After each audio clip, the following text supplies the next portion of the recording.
people say to me, Jools, when you're not absorbed with the world of music, what exactly do you like to do? Well, of course, I would read a brilliant book like this. It's a marvellous book, and it's by the man that is the guest. Now, over here, please welcome Michael Palin, ladies and gentlemen.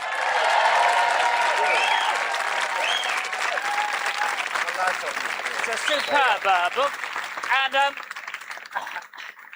And, questions, please. Miss, thank you.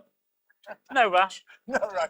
No, thank you so nice much. to be here. Yes, it's very nice. A moment of calm is yes, rather good. Oh, calm and just you see, that's what people underestimate. I think if you had just whole maybe a minute's silence on the programme. Yeah. I mean, I know it's about music, but it's about the pauses. It's very good to have someone like me who can't play an instrument or sing. You know. That's but you can speak and travel beautifully, and you have smooth talk. Yes, like a good wine. Now, your last adventure was to the Sahara. Yeah. Why did you choose there? Let's face it, it's a desert.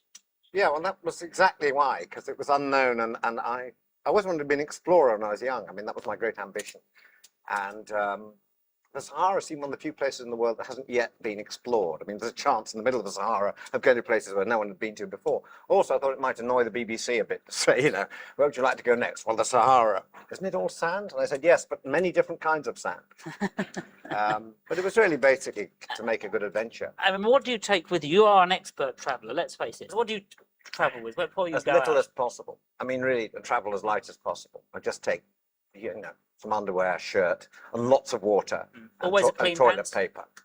Always clean pants. Yes. You never know at the moment. Yes. They may want to do that underwear shop. No, I mean, the Sahara would just basically just have lots and lots of water. And we had two trucks. One was just full of water and the other one was full of us. As I say, toilet paper, which you must be able to burn because it's not biodegradable in the desert. And you leave, you know, it just flies around the place. You just leave it there. So we'll have to sort of, once you've evacuated, you have to get out a box of matches and set fire to it all.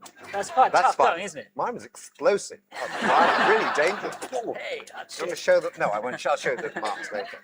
And you visited Tunisia as well. Is that where Life of Brian was filmed?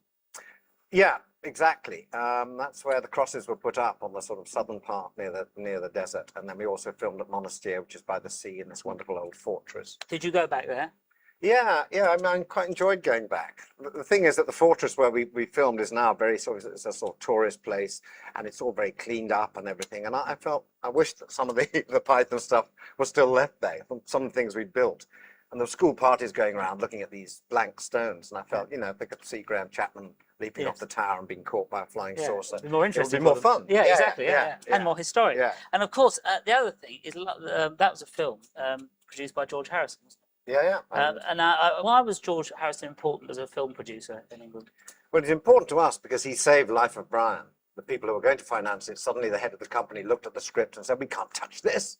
It's blasphemous and all that. And you had to look around for somebody who had £5 million and would be prepared to put it to a group of comedians who'd never made a big hit film in their lives. And George was the one because he was a Python fan. And George believed very much in artistic freedom and creativity. And he gave Bob Hoskins his first break in Long Good Friday, Bruce Robinson with Nail and I, Terry Gilliam with Time Bandits and things like that. You know, George believed in people expressing what they wanted to do on film. And he wasn't a businessman, he had a business manager.